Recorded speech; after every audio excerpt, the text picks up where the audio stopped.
This is the first time in the history of our country that a governor of a central bank is being subjected to such a treatment. This Rambo-style approach must cease. Yeah, no, Sunny Fadrin. Hi guys, welcome back to Atane Ata Show once again. I hope you're all doing well. Yes, we are also doing well. Shad is not with me, it's just me today, E-Man. But before we get into today's video, make sure you subscribe to the channel. We always remind you, just pause the video, hit on the subscription button, also click on the notification button so that you are notified anytime we make a video or we post a video or you post any content. Thank you very much for the support. We really appreciate all the views and the comment that you leave under the videos, and we ask that you keep on doing it. It keeps us going, and it makes us know what you guys want us to talk about, what we should do, and the best way to move forward on this channel. So thank you very much. But before we move on, do you know your constitution, guys? If Shad was here, you know what he would say. He would say, teacher, this all me. So I'm gonna teach you guys.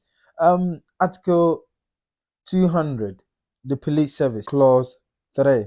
The police service shall be equipped and maintained to perform its traditional role of maintaining law and order. So my next question is, why is there so much lawlessness and confusion going on in Ghana? Not long ago, we saw former finance minister's house raided by the National Security Service armed men.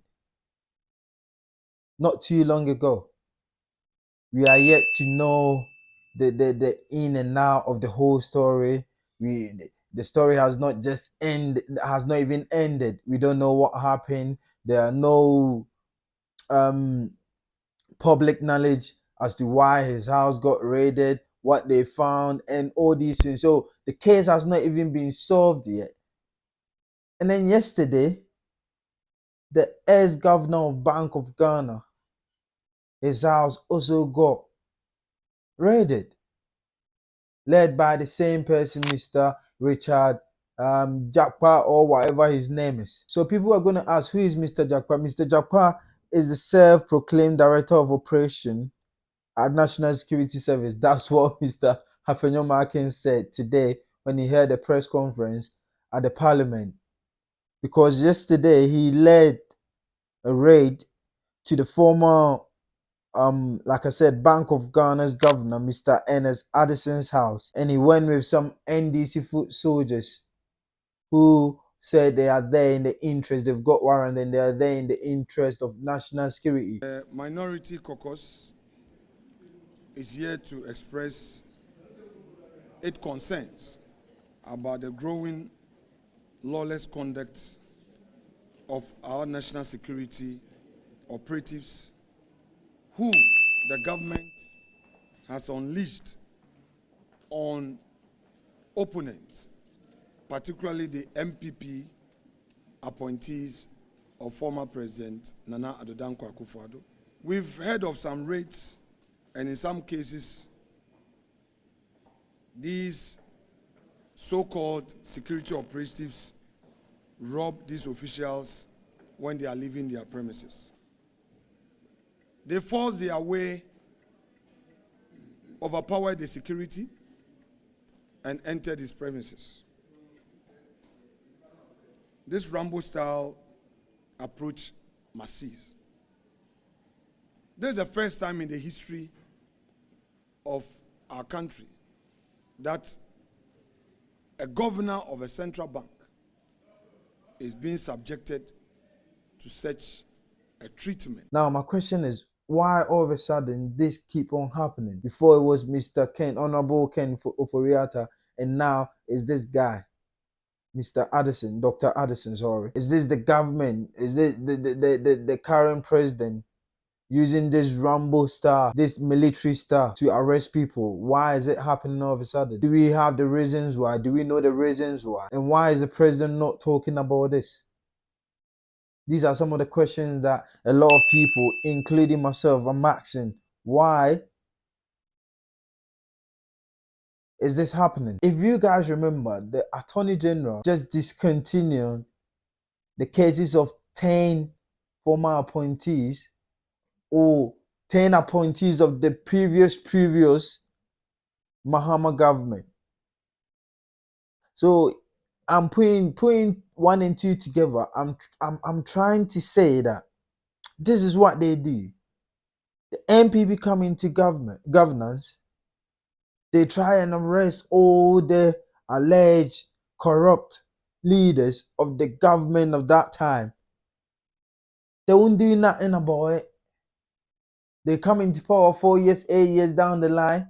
The new government comes in, or if the Attorney General comes, I've looked into the case. I can see that there's a lot of evidence in there. So then they will discontinue the case. And then they will start to arrest the leaders of the just previous government. So I think it's a cycle. It keeps on repeating itself. And this is not a good way of governance. One thing that the government of Ghana or these leaders need to know, that these people are public figures. So today, Mr. Okatachi Afrifa, host of a show for the record on Facebook, is a well-known journalist or a host who talks he says his mind. He says it as it is. You can see some of his. Let's watch some of his videos.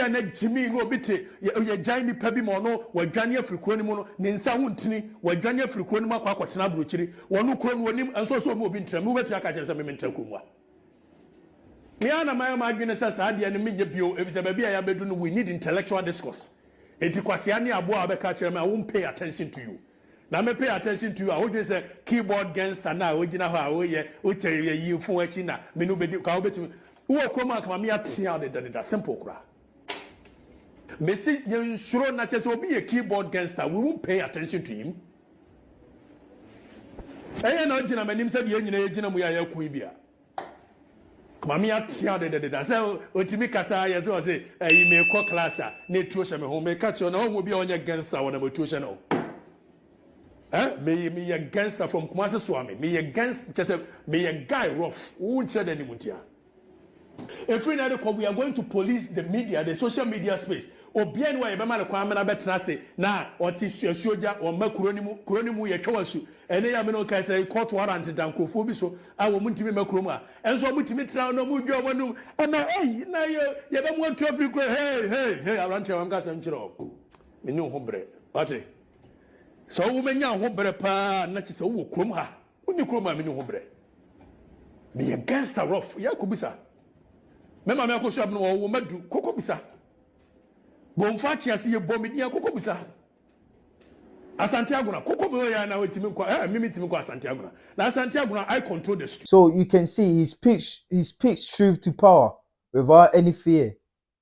And out of nowhere recently he said that the NIB were chasing him, and today we found out that he's been arrested, he's been picked up. Why is this happening? Are we going to live in a country where we claim that we practice democracy, but this looks like we're practicing absolutism or despotism,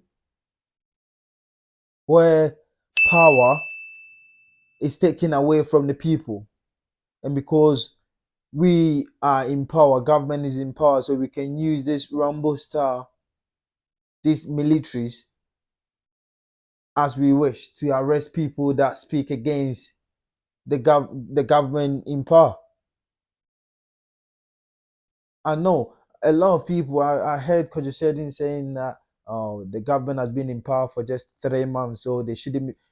If anyone has committed any crime, let's listen to what Kojo said. But this was a wrong move from whoever sanctioned it, bro. 3 months? No, don't do that. You will court public disaffection. You don't do that. But anyway, as I said, nobody say them can't take them, go beat them and things. Maybe it was an unnecessary pickup or something like that. But they wanted information, and so your man was picked up. And this is what I disagree. If anyone has committed any crime, it don't matter even if the president has been in power for just one day, we should arrest them. But is this the precedent we want to set? Is this the right way to arrest these people? Like I said, they are public figures. So once they're arrested, the general public want to know why they were arrested.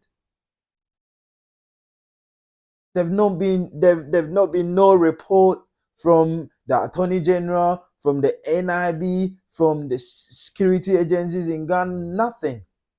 So if things like this happen, then people start to question that is this the president trying to stifle the voice of the people? But there's freedom of press. The press has to work. Whether you like what they say or you don't like what they say, as long as they are not defaming anyone, they've got the right to say whatever they want to say. If we are going to practice democracy, we have to know the right way to practice democracy. We can't just use the military anyhow we want it. We can't use the police at our disposal anyhow we want it. There have to be the proper and the right ways to do these kind of things. We have to set the right precedents. Also, I've seen the opposition trying to use this for political points. It is not right. It's not right. Because mind you, freedom of speech doesn't mean freedom from consequence. So if Okatetia Frifa has said anything